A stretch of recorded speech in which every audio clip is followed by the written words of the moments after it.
मां क़ौमी कारकुननि न्याणियुनि सहाफ़िन ऐं रबर सिंध साईं GMC जे फ़िक्र सां वाबस्ता पार्टियुनि जे अॻुवाणनि जो शुक्रगुज़ार आहियां त GSN महाज तरफ़ां अॼु 2 नवंबर ते सॼी सिंध में पुरअमन एहतजाज ऐं अॼु वाधूवा ते नेशनल हाईवे ते धरणो हो त सिंध मां जबरी तो खंभण जो सिलसिलो ऐं जबरी गुमशुदगियुनि जो जेको लाक़ानूनी जो सिलसिलो आहे उहो सरकार बंदि करे। असां गॾियल नमूने सां सरकार खे चिताव ॾियूं था। गुज़िरियल 18 सालनि में सिंध जे माण्हुनि जो वजूद दाव ते लॻायो आहे। आदमशुमारी, दरिया, समुंड, ज़मीनूं, मादनियात, कोयलो, तेल ऐं गैस ऐं असांजो खज़ानो लुटे बर्बादी कई अथऊं। इस्लामाबाद ऐं ताक़तवर धुरनि सां गॾियल जेको इतिहाद आहे उहा जमहूरियत न पर बर्बादी ऐं आमरियत आहे। कारो कानून आहे सिंध में, अदालतूं, पार्लियामेंट, हुकूमत, उहे सभु तमाशो आहिनि।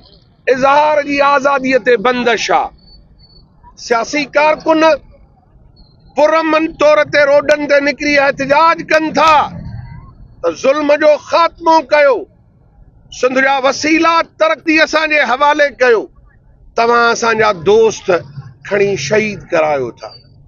इहो सिलसिलो शहादतुनि जो इहा कारी तारीख़ आहे। उन दौर में शुरूआत कई वई, शहीद अशोक कुमार खे खंभे गुम कयो वियो। उहो खंभजण जो सिलसिलो ऐं मारण जो सराई कुर्बान ख्वाड़ रूपलो चोलियाणी, शहीद मक़सूद खान खे ज़िंदा साड़ियो वियो। शहीद बशीर खान जो क़त्ल कयो वियो। चिचरल लाश रोडनि ते फिटी कया विया मुज़फ़र भुट्टे ऐं ॿियनि जा। ऐं अॼु बि सालनि खां वठी अयूब कांदड़ो ऐं सोहेल भट्टी गुम आहिनि, पंहिंजी अदालतुनि में पेश नथा करियो। GSN महाज जो अॻुवाण सोबदार चांडियो उहो शिकारपुर मां खणी पंहिंजे दुकान तां गुम कयो अथव। या इरशाद ख़ासकेली खे तव्हां खणी गुम कयो आहे गुंडरी मां। गनी अमान ऐं सरमद खे तव्हां खयो। सिंध एहतजाज कयो, माण्हू रोडनि ते आया।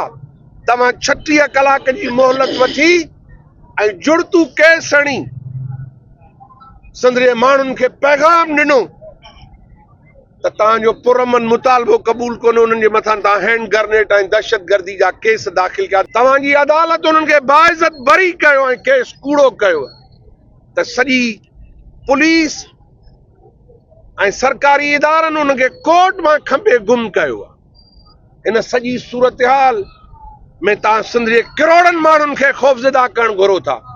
ही लाक़ानूनियत आहे। सिंध जे माण्हुनि जा वसीला खसे, असांजो वजूद ऐं वतन उहो खसे, लुटे, चोर ऐं धाड़ेल तव्हांजा जिन खे तव्हां पुलिस जे सरपरस्ती ऐं सरकारी प्रोटोकॉल में शिकारपुर में पेश कयो था। अगवा इंडस्ट्रीज़, मनुशात इंडस्ट्रीज़, इहा सभु इस्लामाबाद ऐं पिंडी जे ताक़त सां हले थी। ही ज़ुल्म आहे। असां इन ज़ुल्म ऐं बर्बरियत खे सिंध में तव्हां जेको मुसलत कयो आहे इनखे गैर कानूनी ऐं जबर सम्झूं था। तंहिंजे करे असां सिंध में कानून जी हुक्मरानी जी बहाली जे लाइ पंहिंजी पुरअमन जदोजहद कई आहे। अॼु सॼी सिंध में एहतजाज थिया आहिनि। ही पाकिस्तान जी वॾी शहर आहे। अॼु समुंड ॾे वेंदड़ रस्तो हिते वाधूवा ते बंदि कयो अथऊं। हड़ताल, आम हड़ताल, शटडाउन, बीठा रोक या रोडनि रस्तनि ते धरना, इन सभिनी मामलनि ते अॼु जेका वेठल क़यादत आहे असां गौर वीचार कयो आहे। मां सभिनी जेके सिंध जूं कॉन्फ्रेंस धुरियूं आहिनि उन्हनि सभिनी खे इहो अर्ज़ु कयां थो त असां डॉक्टर नियाज़ कालाणी, नवाज़ खान ज़ोर, GSN तहरीक, उन्हनि सभिनी इहो ऐलान कयो आहे। जिस्कम जे सनान खान कुरैशी, असलम खैरपुरी साहब, साईं सरवर साते जो GSN महाज या SUP, क़ौमी अवामी तहरीक, ॿियूं सियासी धुरियूं अवामी तहरीक ताईं सभिनी वटि वेंदासीं।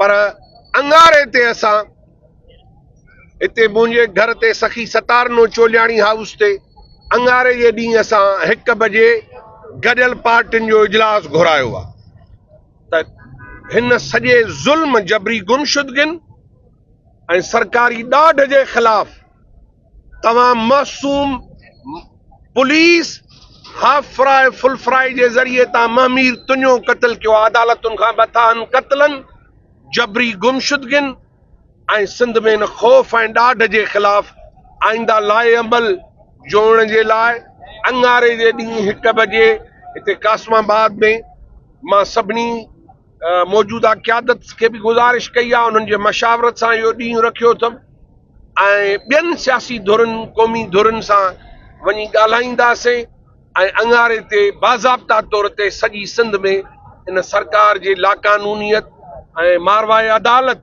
ऐं जबरी गुमशुदगिन जे ख़िलाफ़ वधीक लाइ अमल जोड़ींदासीं।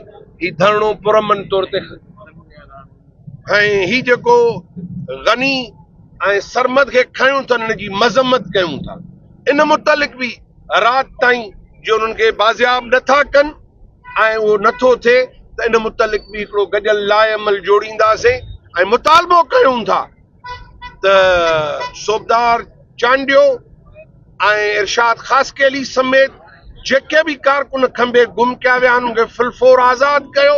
गनी अमान ऐं सरमद मीराणी खे अदालत आज़ादु कयो आहे, उनखे फिलफोर आज़ादु कयो, नथा कयो त अंगारे जे ॾींहुं लाइ अमल जोड़े आईंदा जो ऐलान कंदासीं ऐं धरणो बाज़ाब्ता तौर ते ख़तमु कयूं था। मां सॼी क़यादत जो, सहाफ़ियुनि जो, नियाणियुनि जो ऐं क़ौमी कारकुननि जो शुक्रगुज़ार आहियां। महिरबानी।